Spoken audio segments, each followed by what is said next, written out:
Hello students, आज हम पढ़ने वाले हैं साइंस का chapter number 5 inside the atom. इसका मतलब है कि एटम के अंदर क्या है वो हम पढ़ने वाले हैं।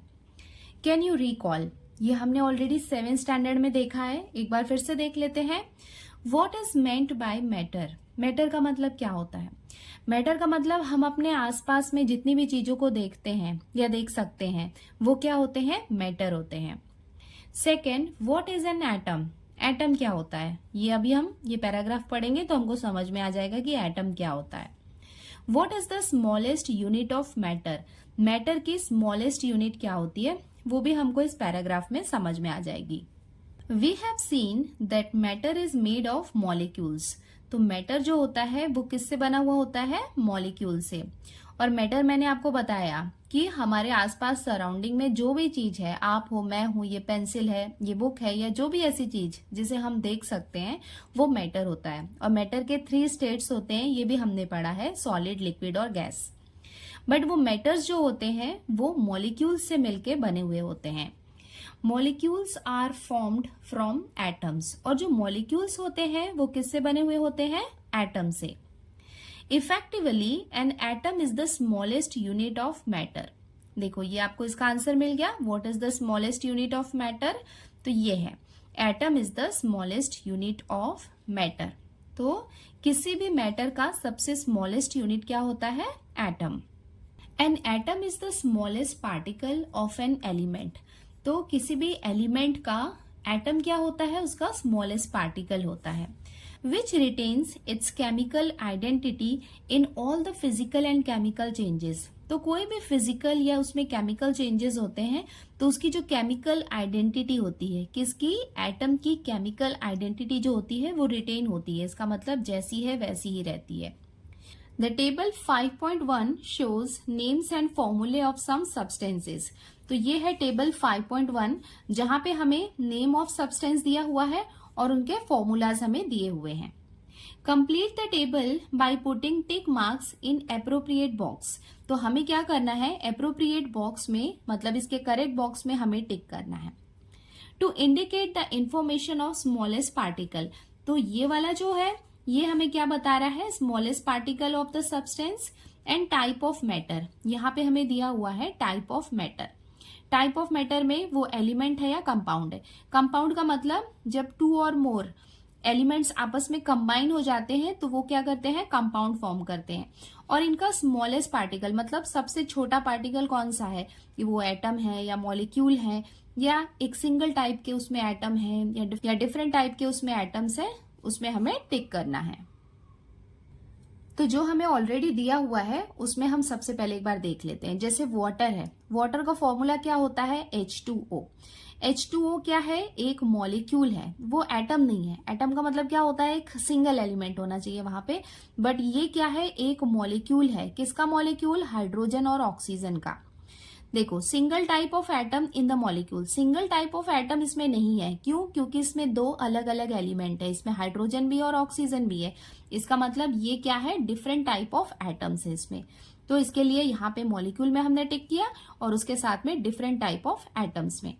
उसके बाद टाइप ऑफ मैटर क्या है? वो एलिमेंट है या कंपाउंड है? आपको याद रखना है कि अगर एक ही टाइप का हम वहां पे एलिमेंट है तो हम वहां पे एलिमेंट में चूज करेंगे।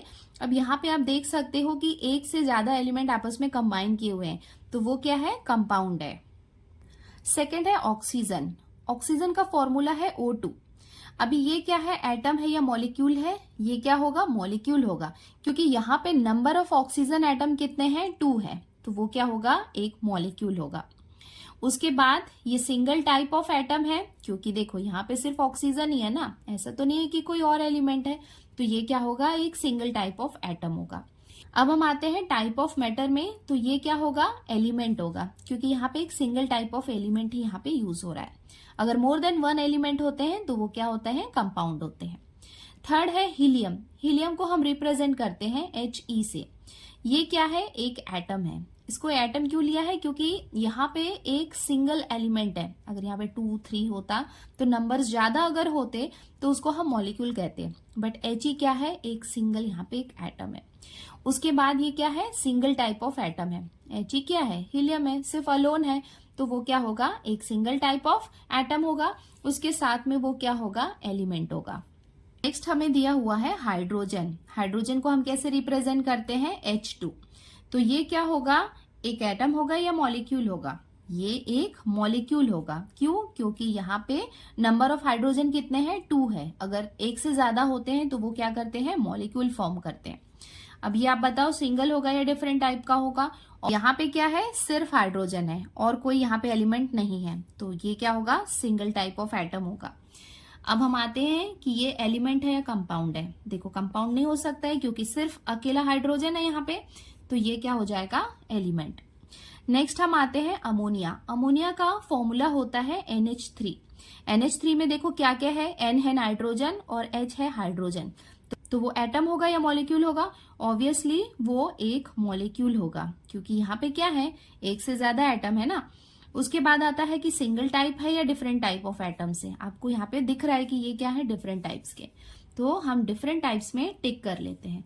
अब ये एक एलिमेंट है या कंपाउंड है, ये आपको दिख रहा है कि यहाँ पे एक से ज्यादा एलिमेंट इन्वॉल्व है, तो ये क्या होगा, एक कंपाउंड होगा। नेक्स्ट हमें दिया हुआ है नाइट्रोजन। तो नाइट्रोजन के यहाँ पे कितने हैं नंबर्स, 2 नाइट्रोजन है, मतलब वो क्या कर रहे हैं, एक मॉलिक्यूल फॉर्म कर रहे हैं, और वो क्या होंगे, सिंगल टाइप के होंगे, क्योंकि एक ही टाइप के हैं, सिर्फ नाइट्रोजन है। उसके साथ में ही वो एलिमेंट होगा या कंपाउंड होगा। देखो एक ही टाइप के हैं यहाँ पे एटम्स, तो वो क्या होगा, एलिमेंट होगा। नेक्स्ट हम आते हैं मीथेन में। मीथेन में क्या है, कार्बन है और 4 हाइड्रोजन है। इसका मतलब ये क्या होगा, मॉलिक्यूल होगा। उसके साथ में ही देखो यहाँ पे 2 डिफरेंट टाइप्स ऑफ एटम्स हैं, तो यहाँ पे डिफरेंट टाइप्स ऑफ एटम्स में हम टिक कर लेते हैं। उसके साथ में ही ये क्या है, कंपाउंड है। नेक्स्ट आता है ऑर्गन। तो ये क्या होगा, देखो ऑर्गन जो है ये क्या होगा, एक एटम होगा, क्योंकि यहाँ पे कितना है, 1 नंबर हमें सिर्फ दिया हुआ है। उसके साथ में ही ये क्या है, एक सिंगल टाइप ऑफ एटम है, और वो क्या होगा, एक एलिमेंट होगा, क्योंकि ये अलोन है, इसके साथ में और कोई कंबाइन नहीं है, तो वो कंपाउंड नहीं हो सकता है। नेक्स्ट है नियोन। नियोन क्या है, एक एटम है, उसके साथ में ही एक सिंगल टाइप ऑफ एटम है, और ये क्या है, एक एलिमेंट है। नेक्स्ट आता है क्लोरीन। तो देखो नंबर ऑफ क्लोरीन यहाँ पे कितना है, 2 है। इसका मतलब ये क्या कर रहा है, एक मॉलिक्यूल फॉर्म कर रहा है। उसके साथ ही यहाँ पे 2 क्लोरीन है, इसका मतलब एक सिंगल टाइप ऑफ एटम्स है, और ये क्या होंगे, एलिमेंट होंगे। तो इसके साथ ही हमने ये टेबल कंप्लीट कर लिया है। आई होप आपको समझ में आ गया होगा। We have learned in the earlier standard that the smallest particle of most of the substance are molecule। तो हमने पिछले स्टैंडर्ड में 7th स्टैंडर्ड में हमने ये पढ़ा है कि ज्यादातर जो सब्सटेंसेज होते हैं उनका स्मॉलेस्ट पार्टिकल मॉलिक्यूल होता है। The molecule of a few substance contain only 1 atom। तो बहुत सारे मॉलिक्यूल्स ऐसे होते हैं जिनमें क्या होता है, 1 एटम होता है। Molecules are formed by chemical combination of atoms. मतलब जो एटम्स होते हैं उनके केमिकल कॉम्बिनेशन से क्या बनता है, मॉलिक्यूल बनता है। From this we understand that the smallest particle of an element taking part in chemical combination is an atom. मतलब एटम ही क्या कर रहा है, रिएक्शन में टेक पार्ट कर रहा है, इसका मतलब वो क्या है, सबसे स्मॉलेस्ट पार्टिकल है। The concept of atom is more than 2500 years old. मतलब जो एटम का कॉन्सेप्ट है वो एक्चुअली काफी ज्यादा पुराना है, अराउंड 2500 ईयर्स ओल्ड है ये concept. However, it was forgotten in the course of time, but time के साथ क्या किया, उसको भूल गए थे। In the modern times, scientists on the basis of experiment explained the nature of atom as well as the internal structure of atom। But अभी modern time में क्या किया, जो साइंटिस्ट है उन्होंने बहुत सारे एक्सपेरिमेंट से एटम के नेचर को एक्सप्लेन किया है और उनके इंटरनल स्ट्रक्चर को भी एक्सप्लेन किया है। It started with Dalton's atomic theory. तो काफी सारे साइंटिस्ट ने बहुत सारे एक्सपेरिमेंट किए हैं और उनके नेचर को और उसके स्ट्रक्चर को एक्सप्लेन किया है। तो इसका स्टार्टिंग कहाँ से होता है, डाल्टन्स एटॉमिक थ्योरी से, जो आगे हम पढ़ने वाले हैं। Do you no Indian philosopher Carnad, 6th century BC, states that there is a limit to divide matter into a smaller particle। तो एक इंडियन फिलोसोफर है जिनका नाम है कार्नाड। उन्होंने बताया कि मैटर्स को हम फर्दर डिवाइड करते जाएं तो वो क्या होता है, उसकी एक लिमिटेशन होती है कि एक लिमिट तक ही हम उसको डिवाइड कर सकते हैं, उसके बाद हम उसको फर्दर डिवाइड नहीं कर सकते। The indivisible particles that constitute matter were named by Kanad Muni as Parmanu, meaning the smallest particle. तो जो सबसे स्मॉलेस्ट पार्टिकल था, इतना स्मॉलेस्ट कि उसको हम और फर्दर डिवाइड नहीं कर सकते। अगर उसको हम और फर्दर डिवाइड नहीं कर सकते, इसके लिए उसको वहां पे क्या लिखा हुआ है, इनडिविजिबल, मतलब उसको हम फर्दर डिवाइड नहीं कर सकते। तो उस वाले पार्टिकल को कानड मुनि ने नाम दिया परमाणु। परमाणु का मतलब होता है smallest particle. He also state that परमाणु इज इनडिस्ट्रक्टिबल। तो उन्होंने ये भी बताया कि परमाणु इनडिस्ट्रक्टिबल है, मतलब उसको हम डिस्ट्रॉय नहीं कर सकते। Greek philosopher Democritus 5th century BC state that matter is made of small particles and these cannot be divided। उसके बाद एक ग्रीक फिलोसोफर है डेमोक्राइटिस, इन्होंने 5th century BC में ये बताया कि मैटर जो है वो स्मॉल पार्टिकल से बना हुआ रहता है and these can not B divide. तो वो जो स्मॉल पार्टिकल होता है वो डिवाइड नहीं हो सकता है। The smallest particle of matter was named by Democritus as atom. तो वो जो स्मॉलेस्ट पार्टिकल था मैटर का, उसको डेमोक्राइटस ने नेम दिया एटम। एटम जो है वो क्या है, एक ग्रीक वर्ड है। तो देखते हैं उसका क्या मीनिंग है। In Greek language atomos means the one which can not be cut. तो ये क्या है, एक ग्रीक वर्ड से लिया गया है, एटोमॉस से, और एटोमॉस का मतलब होता है जिसको हम फर्दर कट नहीं कर सकते हैं। तो अब हम पढ़ने वाले हैं डॉल्टन्स एटॉमिक थ्योरी। तो ये है मिस्टर डॉल्टन और ये है इनका डॉल्टन्स एटॉमिक मॉडल जो उन्होंने दिया था। देखते हैं इस थ्योरी के अकॉर्डिंग उन्होंने क्या बताया है।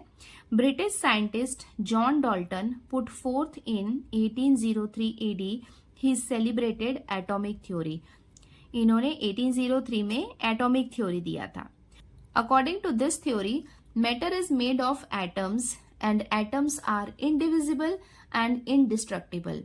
तो इस थ्योरी के अकॉर्डिंग इन्होंने क्या बताया कि जो मैटर होता है वो किससे बना हुआ होता है, एटम से बना हुआ होता है, और एटम्स क्या होते हैं, इनडिविजिबल होते हैं, जिसको हम फर्दर डिवाइड नहीं कर सकते हैं, और इनडिस्ट्रक्टिबल होते हैं। तो ये यहां से यहां तक क्या है, इनकी थ्योरी है। अगर आपको एग्जाम में आएगी तो इतना आपको लिखना होगा।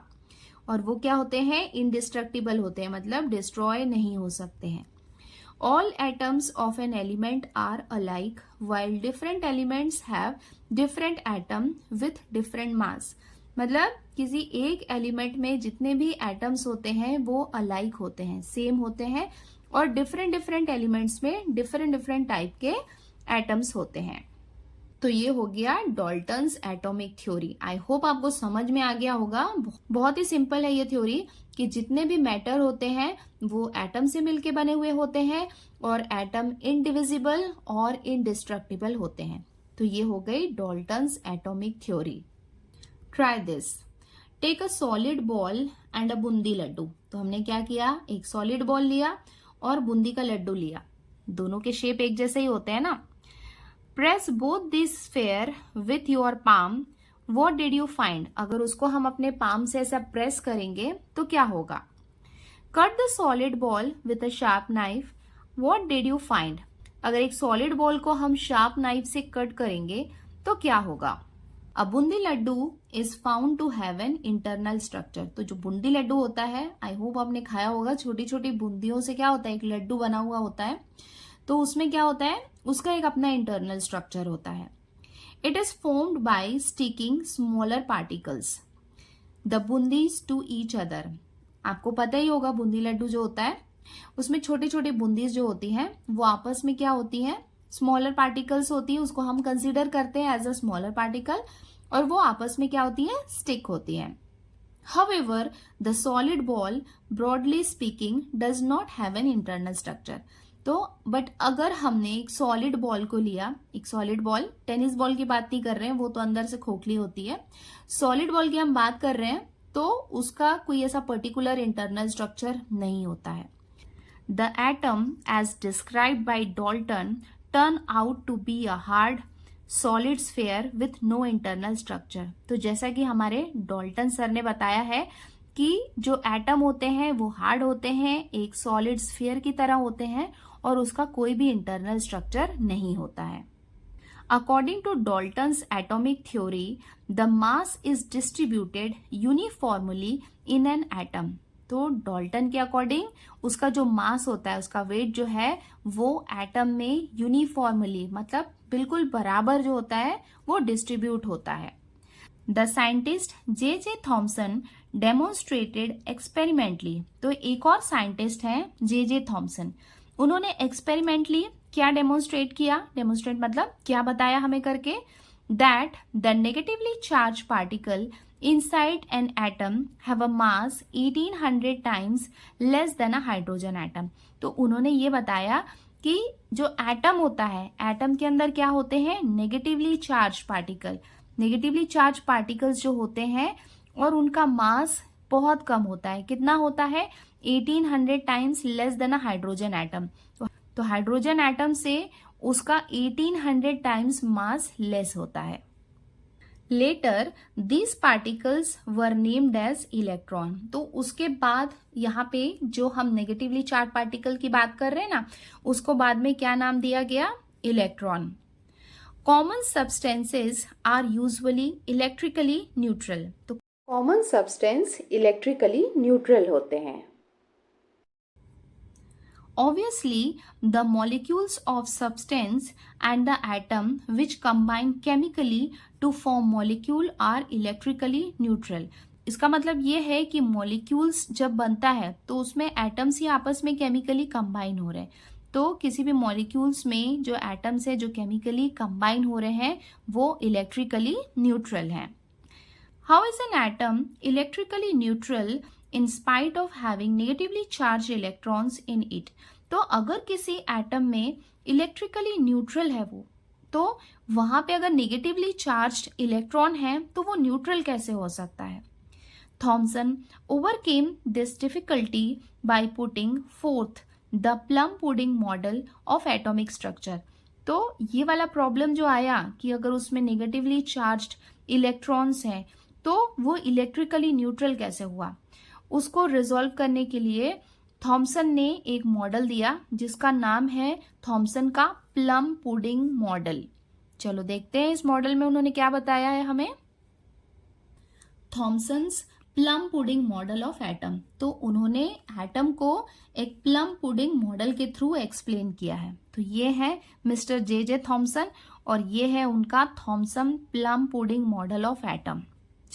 The plum pudding model of atom put forth by Thomson in the year 1904 is the first model of atomic structure। तो जो थॉमसन है उन्होंने ये मॉडल जो दिया तो ये एटॉमिक स्ट्रक्चर का फर्स्ट मॉडल था जो उन्होंने 1904 में दिया था। According to this model, the positive charge is distributed throughout the atom। तो उनके मॉडल के अकॉर्डिंग उन्होंने बताया कि जो पॉजिटिव चार्ज होते हैं वो पूरे एटम में, थ्रू आउट द एटम मतलब पूरे एटम में डिस्ट्रीब्यूटेड होते हैं, फैले हुए रहते हैं। And the negatively charged electrons are embedded in it. और जो नेगेटिवली चार्ज्ड इलेक्ट्रॉन्स हैं वो इम्बेडेड है मतलब उसके बीच बीच में फंसे हुए हैं।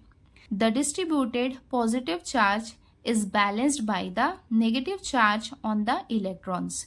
तो यहाँ पे जो पॉजिटिव चार्ज है और जो नेगेटिव चार्जेस हैं वो आपस में एक दूसरे को बैलेंस कर रहे हैं। Therefore the atom becomes electrically neutral, जिसके कारण एटम इलेक्ट्रिकली न्यूट्रल है क्योंकि यहाँ पे पॉजिटिव चार्ज डिस्ट्रीब्यूटेड है और उनके बीच बीच में नेगेटिव चार्जेस हैं। तो ये हो गया मिस्टर थॉमसन का प्लम पुडिंग मॉडल। आ गया समझ में, बहुत इजी है। एटम का स्ट्रक्चर है जहाँ पे हमें ये बताना है कि जो पॉजिटिव चार्ज हैं वो पूरे डिस्ट्रीब्यूटेड हैं एटम में और जो नेगेटिवली चार्ज है वो इम्बेडेड है बीच बीच में, जैसे सीड होता है ना वाटरमेलन का। तो सपोज ये क्या है, जो रेड वाला पार्ट है वाटरमेलन का और जो उसके ब्लैक ब्लैक सीड्स हैं उसमें इम्बेडेड है, फंसे हुए हैं। तो ये क्या है, इसके नेगेटिवली चार्ज है। बस इतना ही है इस मॉडल में। Use your brain power. How will you think about atomic mass distribution according to Thomson model. तो थॉमसन मॉडल में जो मास है वो कैसे डिस्ट्रीब्यूटेड है, whether this distribution is uniform और non uniform as per Dalton's atomic theory. तो Dalton's ने बोला था ना कि उसका मास जो है वो यूनिफॉर्म डिस्ट्रीब्यूटेड है एक एटम में। तो आपको क्या लगता है कि जो तो थॉमसन के अकॉर्डिंग जो इसका मास है वो यूनिफॉर्मली इसमें डिस्ट्रीब्यूटेड है या नहीं। Do you know plum pudding और plum cake is sweet dish prepared during Christmas. तो जो प्लम पुडिंग है या जो प्लम केक है वो स्पेशली क्रिसमस के टाइम में बनाया जाने वाला एक स्वीट डिश है। In old times this dish was made in western countries by adding pieces of dried fruits called plum. These days raisins or dates are used. तो पहले के टाइम में जो ड्राई फ्रूट्स होते हैं ना, जो प्लम होते हैं, प्लम के जो ड्राई फ्रूट्स होते हैं उनको वो पुडिंग्स में डाला जाता था। बट नाउअडेज रेजिन्स मतलब जो किशमिश जैसा होता है ना या डेट्स होता है उसका यूज किया जाता है इस स्वीट डिश को बनाने के लिए। कैन यू टेल, यहाँ पे हमें 2 क्वेश्चंस दिए हुए हैं। फर्स्ट क्वेश्चन हमें दिया हुआ है, if the striker flicked by you misses the coin that you aimed at, where would the striker go. तो आपने कैरम बोर्ड का गेम देखा होगा, उसमें एक स्ट्राइकर होता है जिससे हम निशाना लगाते हैं और कॉइन्स होते हैं। तो स्ट्राइकर का क्या काम होता है, वो कॉइन से जाके टकराता है जिससे कॉइन्स क्या होते हैं, होल्स में जाते हैं। तो यहाँ पे हमें क्वेश्चन दिया हुआ है, if the striker flicked by you misses the coin. तो हमने क्या किया, कॉइन को हमने एम किया कि कॉइन जो है वो होल में चला जाए, बट स्ट्राइकर जो था उसने क्या किया, कॉइन को मिस कर दिया। Where would the striker go, तो अगर उसने मिस कर दिया तो स्ट्राइकर कहाँ जाएगा। The striker will move in the same path it was aimed at until it comes to a rest or strikes on the board। तो स्ट्राइकर जो होगा वो सेम पाथ में आगे की तरफ मूव करता रहेगा जब तक वो रेस्ट की पोजीशन में ना आ जाए या फिर वो बोर्ड से स्ट्राइक ना करे। बोर्ड से टकराएगा, स्ट्राइक करेगा, तब वो क्या हो जाएगा, स्टॉप हो जाएगा। सेकेंड क्वेश्चन हमें दिया हुआ है, if the striker hits the coin in which direction would it go. अगर स्ट्राइकर ने कॉइन को हिट कर दिया मतलब उससे टकरा गया, तब स्ट्राइकर किस डायरेक्शन में जाएगा। पहले वाले केस में क्या था कि उसने कॉइन को मिस कर दिया था, तो वो कौन से डायरेक्शन में जाएगा। सेकेंड क्वेश्चन में ये दिया हुआ है कि अगर वो कॉइन को हिट करेगा तो वो कौन से डायरेक्शन में जाएगा, straight forward to a side और इन द रिवर्स डायरेक्शन। तो वो स्ट्रेट फॉरवर्ड जाएगा या फिर रिवर्स डायरेक्शन में जाएगा, वो हमें बताना है। स्ट्राइकर में गो स्ट्रेट फॉरवर्ड और इट मे बी डिफ्लेक्टेड। तो स्ट्राइकर या तो स्ट्रेट फॉरवर्ड जाएगा या फिर डिफ्लेक्ट हो सकता है। डिफ्लेक्ट का मतलब है कि उससे टकराकर उसकी डायरेक्शन चेंज हो सकती है। अब हम पढ़ने वाले हैं Rutherford's nuclear model of atom. देखो यहाँ पे क्या दिया हुआ है, Rutherford studied the inside of atom by he celebrated scattering experiment and put forth the nuclear model of atom in the year 1911। तो रदरफोर्ड ने एक मॉडल दिया है जिसे हम कहते हैं न्यूक्लियर मॉडल ऑफ एटम। तो अब देखते हैं इस मॉडल में इन्होंने क्या बताया है। Rutherford took a very thin gold foil. तो रदरफोर्ड ने क्या किया, एक थिन गोल्ड फॉइल लिया जिसकी थिकनेस कितनी थी, 10⁻⁻⁴ mm। तो यहाँ पे हम फिगर भी देखते जाते हैं तो हमको समझ में आ जाएगा। फिगर 5.4 है रदरफोर्ड्स स्कैटरिंग एक्स। यहाँ पे आपको ये गोल्ड फॉइल दिख रही है, पतली सी फॉइल है, ये उसने ली and bombarded it with positively charged alpha particles emitted by a radio active element. यहाँ पे इन्होंने एक रेडियो एक्टिव एलिमेंट लिया जिसमें से अल्फा पार्टिकल्स निकल रहे थे। देखो यहाँ पे दिया हुआ है ना, अल्फा पार्टिकल एमिटर। एमिटर का मतलब है कि उसमें से अल्फा पार्टिकल्स निकल रहे हैं। तो बम्बार्डेड का मतलब है कि यहाँ से ये अल्फा पार्टिकल निकल रहे हैं और इस गोल्ड फॉइल में टकरा रहे हैं जाके। He observed the path of alpha particle by means of a fluorescent screen around the gold foil. तो ये गोल्ड फॉइल के अराउंड इन्होंने क्या लगा लिया, फ्लोरोसेंट स्क्रीन लगाया। ये स्क्रीन क्यों लगाया कि इसमें से जो अल्फा पार्टिकल्स निकल रहे हैं वो जब जाके इस गोल्ड फॉइल से टकराते हैं तो वो किस किस डायरेक्शन में ये अल्फा पार्टिकल जा रहे हैं उसको देखने के लिए उन्होंने क्या किया, एक फ्लोरोसेंट स्क्रीन लगा लिया। It was expected that the alpha particles would get reflected from the gold foil if the positively charged mass were evenly distributed inside the atoms. तो रदरफोर्ड ने ये कहा कि अगर जब अल्फा पार्टिकल्स आ रहे हैं और गोल्ड फॉइल से टकरा रहे हैं तो अगर एटम में पॉजिटिवली चार्ज्ड इवनली डिस्ट्रीब्यूट होता तो ये अल्फा पार्टिकल भी पॉजिटिव थे तो ये आते तो ये इन पॉजिटिव चार्ज से क्या करते, रिफ्लेक्ट हो जाते। तो ऐसा एक्सपेक्ट किया गया था। Unexpectedly most of the alpha particles went straight through the foil. But ऐसा नहीं हो रहा था। अगर यहाँ पे पॉजिटिव चार्ज होते तो सारे अल्फा पार्टिकल्स बाउंस बैक होते, रिफ्लेक्ट बैक होते, बट ऐसा नहीं हो रहा था। काफी सारे अल्फा पार्टिकल्स जो हैं वो क्या हो जा रहे थे, क्रॉस होके स्ट्रेट लाइन में आगे की ओर बढ़ जा रहे थे। तो बहुत सारे अल्फा पार्टिकल्स जो हैं वो सीधे स्ट्रेट निकल जा रहे थे इस गोल्ड फॉइल से। A small number of alpha particles get deflected from the original path through a small angle. और उसमें से कुछ ऐसे अल्फा पार्टिकल्स थे जो एक स्मॉल एंगल बनाते हुए वहां से डिफ्लेक्ट हो जा रहे थे। डिफ्लेक्ट मतलब वापस इस तरफ आ जा रहे थे। A still smaller number of alpha particles get deflected through a larger angle. मतलब जो लार्जर मतलब बड़ा एंगल बना के जो अल्फा पार्टिकल्स डिफ्लेक्ट हो रहे थे वो बहुत ही कम थे।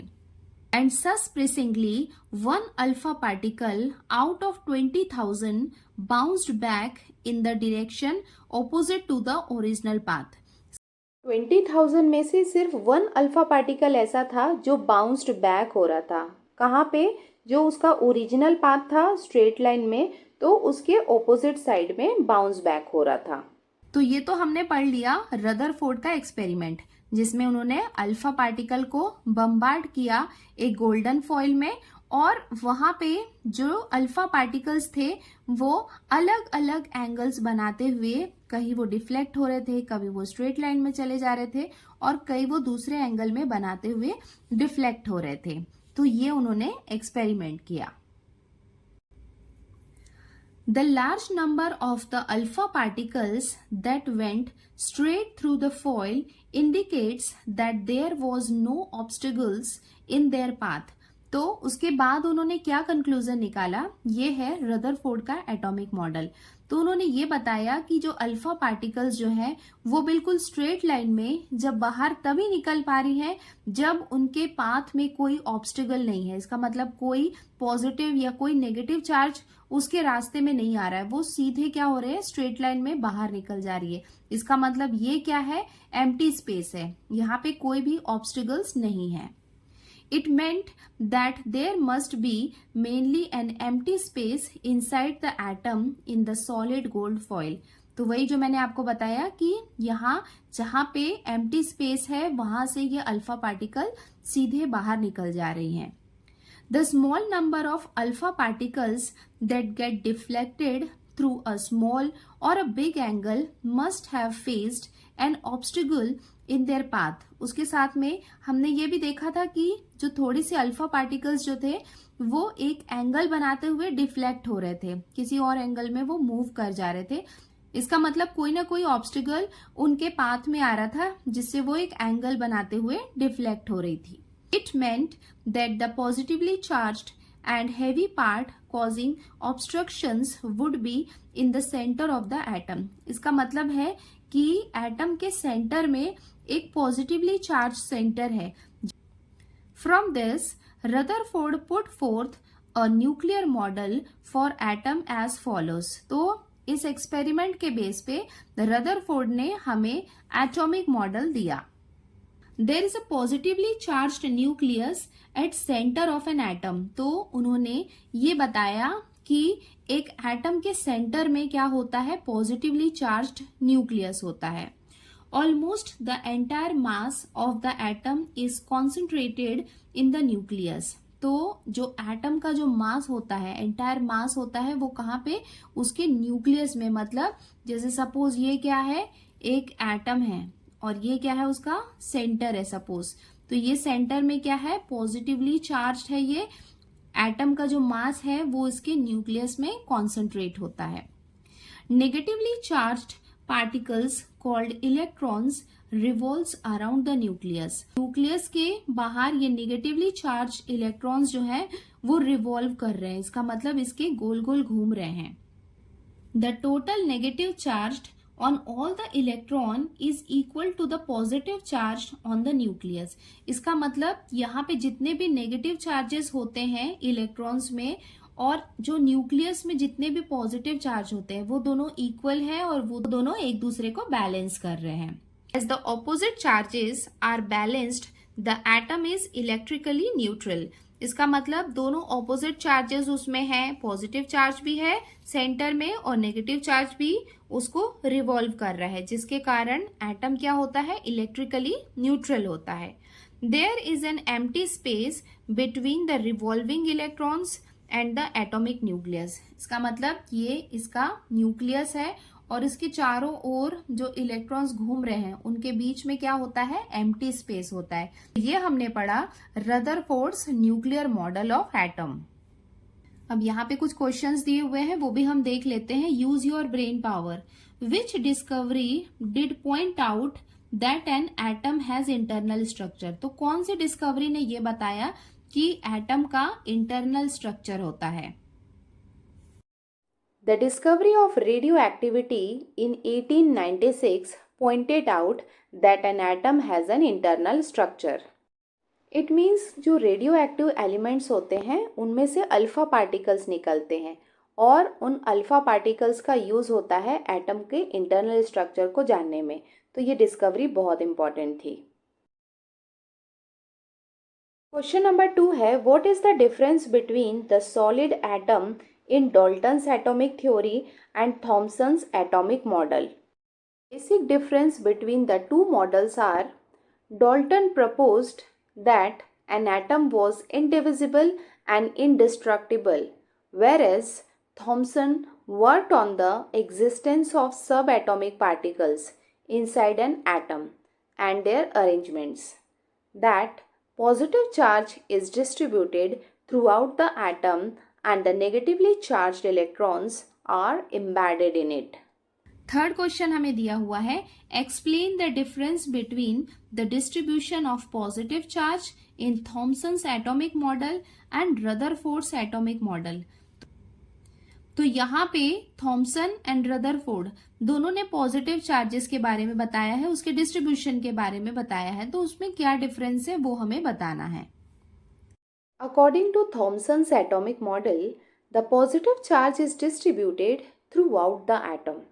According to Rutherford's atomic model, the positive charge is concentrated in the nucleus. What is the point difference between the place of electrons in the atomic model of Thomson and Rutherford? तो देखो यहाँ पे हमें किसका difference बताना है कि electron का प्लेस कहाँ पे है। इसका मतलब है कि atomic model of Thomson and Rutherford, Thomson ने इलेक्ट्रॉन का प्लेस कहाँ पे बताया है और रदरफोर्ड ने इलेक्ट्रॉन का प्लेस कहाँ पे बताया है, इसका आंसर हमें बताना है।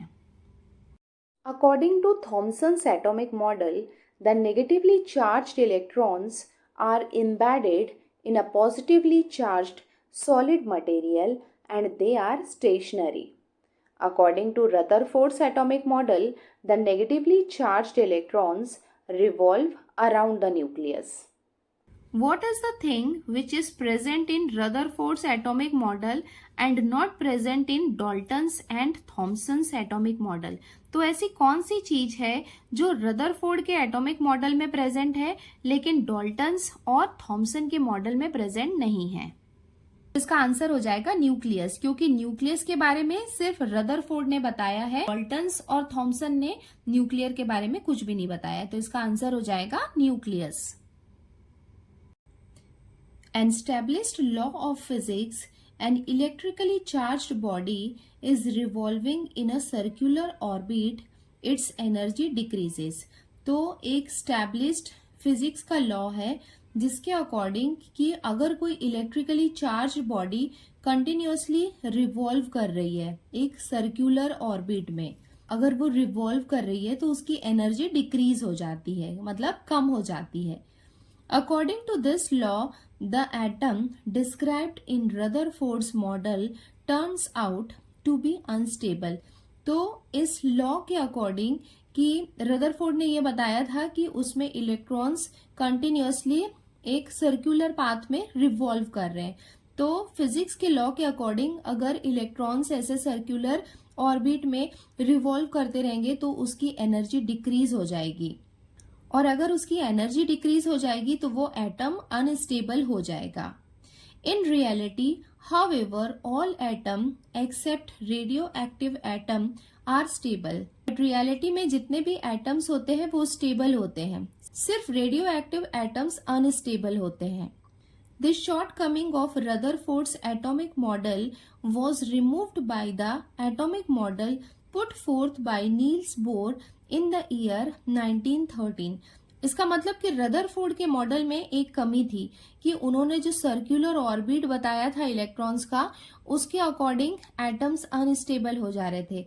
तो उस कमी को पूरा करने के लिए एक नया मॉडल आया नील्स बोर का, उन्होंने 1913 में दिया.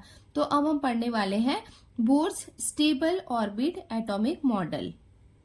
In the year 1913, Danish scientist Niels Bohr explained the stability of atom by putting forth stable orbit atomic model. Danish scientist है जिनका नाम है नील बोर, तो उन्होंने एटम की स्टेबिलिटी को लेके एक मॉडल दिया जिसे हम कहते हैं stable orbit atomic model. The important postulates of Bohr's atomic model are as follows. तो ये है postulates जो बोर मॉडल में दिए गए हैं. फर्स्ट ये है the electrons revolving around the atomic nucleus lie in the concentric circular orbits at certain distance from the nucleus. तो उन्होंने ये बताया कि इलेक्ट्रॉन्स जो हैं वो एक कॉन्सेंट्रिक सर्कुलर ऑर्बिट में है, मतलब वो क्या है, उनके अलग अलग ऑर्बिट्स हैं, अलग अलग सर्कुलर ऑर्बिट है, और कॉन्सेंट्रिक मतलब उसका सेंटर एक ही है, उनका सेंटर न्यूक्लियस है और वो अलग अलग ऑर्बिट में रिवॉल्व हो रहे हैं. ये मैं आपको फिगर दिखाऊंगी तो आपको समझ में आ जाएगा. जैसे देखो ये वाली फिगर में हमें दिख रहा है कि नहीं, कॉन्सेंट्रिक का मतलब है एक ही सेंटर है, इलेक्ट्रॉन्स अलग अलग ऑर्बिट्स में हैं. Energy of an electron is constant while it is in a particular orbit. अगर इलेक्ट्रॉन एक पर्टिकुलर ऑर्बिट में है, एक अपने सर्कुलर पाथ में ही वो मूव कर रही है, तो उसकी एनर्जी कांस्टेंट रहती है. When an electron jumps from an inner orbit to an outer orbit, it absorbs energy equal to the difference of its energy level, and when it jumps from an outer orbit to an inner orbit, it emits energy equals to the difference of its energy level. देखो ये third वाले point को हम इस figure से समझ जाते हैं. जैसे कि ये क्या है, अलग अलग ऑर्बिट्स हैं और ये क्या है, एक कॉन्सेंट्रिक है. तो अगर इलेक्ट्रॉन्स जो है वो अपने ऑर्बिट में अगर रिवॉल्व कर रहा है तो उसकी एनर्जी कांस्टेंट है, जितनी है उतनी ही रहती है. जब ये इलेक्ट्रॉन जंप करके अपने ऑर्बिट से आउटर ऑर्बिट में जाता है तो ये क्या करता है, एनर्जी एब्जॉर्ब करता है. और कितना एनर्जी एब्जॉर्ब करता है, ये दोनों ऑर्बिट के डिफरेंस की जो एनर्जी होती है उतना एनर्जी एब्जॉर्ब करता है. अब इसका उल्टा करते हैं, अगर कोई इलेक्ट्रॉन आउटर ऑर्बिट से इनर ऑर्बिट में अगर जंप करता है तो वो एनर्जी को एमिट करता है. एमिट करने का मतलब है कि एनर्जी उसमें से निकलती है, और वो एनर्जी कितनी निकल रही है, जितनी ये दोनों ऑर्बिट के बीच का डिफरेंस है, जितनी एनर्जी इनके बीच में है, इनके एनर्जी लेवल के बीच में है, उतनी एनर्जी वो क्या करता है, एमिट करता है. तो सिंपली आप समझ जाओ कि जब कोई इलेक्ट्रॉन्स अपने ऑर्बिट से बाहर की ऑर्बिट में जाता है तो वो क्या करता है, एनर्जी को एब्जॉर्ब कर रहा है, और जब वो बाहर से अंदर के साइड आ रहा है तो वो एनर्जी को रिलीज करता है। When table salt sodium chloride is thrown on LPG gas stove flame, immediately yellow spark forms on that place. इसका मतलब है जो टेबल सॉल्ट है, सोडियम क्लोराइड जिसको हम बोलते हैं, अगर हम एलपीजी गैस स्टोव अगर जल रहा है और उसकी फ्लेम में हम थोड़ा सा नमक अगर डालते हैं, ऐसे थ्रो करते हैं, तो वहां से तुरंत क्या होता है, एक येलो स्पार्क हमें दिखाई देता है। If sodium metal put in water, it burns to give yellow flame. और अगर हम सोडियम मेटल को पानी में डालते हैं तो वो जलने लगता है और एक येलो फ्लेम बनाता है। On road sodium vapour lamp gives yellow colour light. और अगर रोड में हम सोडियम वेपर लैम्प को अगर देखेंगे तो वो येलो कलर की लाइट हमें देता है। From all above example, the electrons of sodium absorb energy and goes to outermost shell and came back to the inner shell by emitting energy. तो ये जितने भी एग्जाम्पल्स हमने देखे हैं उसमें सोडियम के इलेक्ट्रॉन्स जब इनर शेल से आउटर सेल में जाते हैं तो वो एनर्जी एब्सॉर्ब करते हैं, बट जब ये आउटर सेल से इनर सेल में आते हैं तो वो एनर्जी एमिट करते हैं। एमिट करने का मतलब उसमें से एनर्जी निकलती है। The difference of energy level of these two shells of sodium is fixed.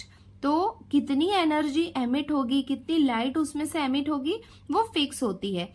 वो दोनों ऑर्बिट के एनर्जी लेवल का डिफरेंस होती है। This difference is similar to energy of yellow light. Sodium के जब इलेक्ट्रॉन्स आउटर मोस्ट सेल से जब वो इनर सेल में आते हैं तो वो एनर्जी रिलीज करते हैं और वो हमें येलो लाइट की तरह दिखाई देती है। Therefore, in above example, same specific yellow light emitted. तो इस एग्जाम्पल्स में हमने जहां भी देखा कि येलो लाइट एमिट हो रही है तो वो इन इलेक्ट्रॉन्स के मूवमेंट की वजह से हो रही है। ये फिगर हम देख लेते हैं 5.6 Bohr's stable orbit atomic model. तो ये मॉडल हमें नील बोर ने दिया था। तो इसके अकॉर्डिंग देखो यहाँ पे सेंटर में क्या है, पॉजिटिवली चार्ज्ड न्यूक्लियस है। उसके बाद इन्होंने अलग अलग ऑर्बिट बताए हैं, कितने हैं 1 2 3 4, और इनको हमने नाम दिया है। जैसे 1 को हमने बोला है K, 2 को बोला है L, 3 को बोला है M और 4 को हमने बोला है N। तो वही इसको नाम दे दिए हैं कि ये K शेल है, ये L शेल है, ये है M शेल और ये है N शेल। तो ये है Bohr model. Some more atomic models were put forth after Bohr's atomic model. तो बोर ने जो एटॉमिक मॉडल दिया है उसके बाद भी काफी सारे एटॉमिक मॉडल्स आए हैं। Atomic structure was studied at depth with the advent of a new branch of science called quantum mechanics. तो हम एटॉमिक स्ट्रक्चर को और ज्यादा डेप्थ में और डिटेल में पढ़ते हैं। उसको कौन से साइंस की कौन सी ब्रांच में पढ़ा जाता है, उसे हम कहते हैं क्वांटम मैकेनिक्स। इसका मतलब है कि क्वांटम मैकेनिक्स में हम क्या पढ़ते हैं, एटॉमिक स्ट्रक्चर के बारे में पढ़ते हैं। तो इसके साथ ही हमने एटॉमिक स्ट्रक्चर तो पढ़ लिया है। अब एटॉमिक स्ट्रक्चर के डिटेल में जाएंगे, उसके न्यूक्लियस में जो प्रोटॉन, न्यूट्रॉन और इलेक्ट्रॉन्स होते हैं उसके बारे में हम स्टडी करेंगे। तो आज के लिए इतना ही, ये हो गया इसका पार्ट 1। अब नेक्स्ट मैं आपको पार्ट 2 में एक्सप्लेन करती हूँ।